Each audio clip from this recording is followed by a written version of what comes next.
Kumusta mga Lods at welcome sa aking channel. Ngayon ay ipagpapatuloy natin ang Chapter 11 ng Mala Solo Leveling Zombie Edition. Dumating na ang ating bida sa kanyang kuta kasama sina Jiangqi at ang mga kaibigan nito. Pagkababa ng sasakyan, napamangha si Jiangqi dahil sa laki ng lugar at sinabi ng ating bida na ganyan din ang naging reaksyon ng mga nauna nang nakapasok doon. Samantala, nag-aalala naman si Shanshan at ang kanyang lolo sa kalagayan ng ating bida. Pero agad siyang nagsabi na huwag silang mag-alala dahil ayos lang siya. Sinabi rin niya na ipakikilala niya ang kanilang mga bagong kasamahan.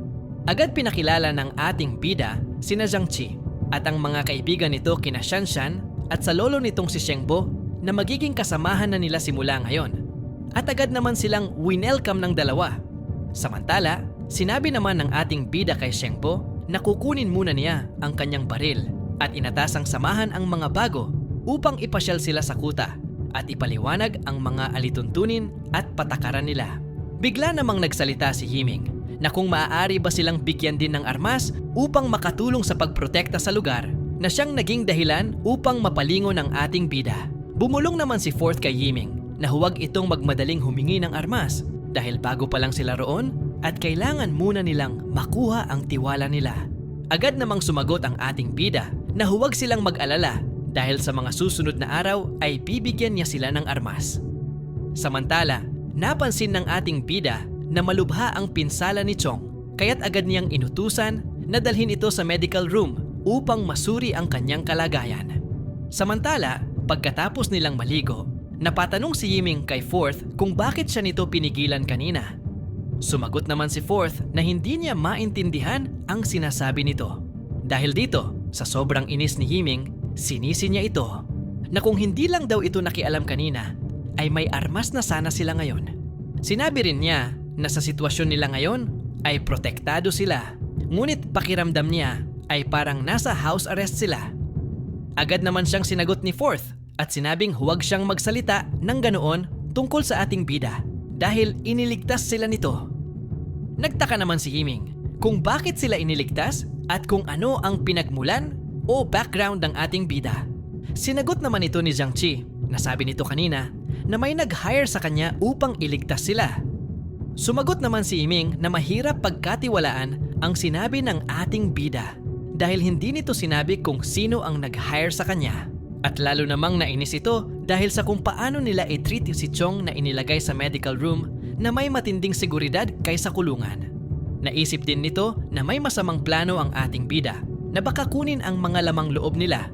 Kaya nasabi nito na dapat silang maunang umatake. Sabi naman ni Fourth, paano kung mali ang iniisip nila at tatraidorin ba nila ang taong nagligtas sa kanila? Sumagot naman si Himing na mas mabuti pang siya ang mag-traidor sa mundo kaysa siya ang traidorin nito. Sinabi rin nito na dapat nilang i-take over ang kuta ng ating bida sa pamamagitan ng paghuli sa matanda at sa babae habang wala ang ating bida. Nabanggit din nito ang masamang balak nito kay Shanshan na tahimik naman ang dalawa sa narinig nila at pinagpapawisan ito habang nakatingin kay Yiming. Bigla namang natawa si Yiming dahil napakaseryoso ng dalawa at nagbibiro lang daw siya habang napabuntong hininga naman si Jiangqi at sinabihan si Himing na huwag silang takutin ng ganon. Hindi pa nagsisimula ang apocalypse ay iniisip na nito ang mga gawaing labag sa batas. Pagkatapos, lumabas na ang dalawa habang si Yiming ay napabulong sa sarili na kapag nagtagumpay siya sa kanyang mga plano, gagawin niyang alipores ang dalawa. Samantala, pinuntahan ni na Shanshan at Shengbu ang ating bida at nagbalita na sina Jiangqi at ang mga kasamahan nito ay nakapagpahinga na. Sinabi rin nilang si Chong na may malubhang pinsala ay nasa medical room at ang mga pinto at bintana roon ay nakasecure na. Nagpasalamat naman ang ating bida sa dalawa at sinabihan silang magpahinga na dahil hindi nila alam kung anong maaaring mangyari bukas. Ngunit bago sila tuluyang makaalis, naalala niyang ipagbilin na bantayan ang mga kilos ng mga kaibigan ni Jiangqi dahil may kutob siyang may isang traidor sa kanila. Pagkatapos, pumunta naman ang ating bida sa stock room upang bilhin ang 3 supply box mula sa system store.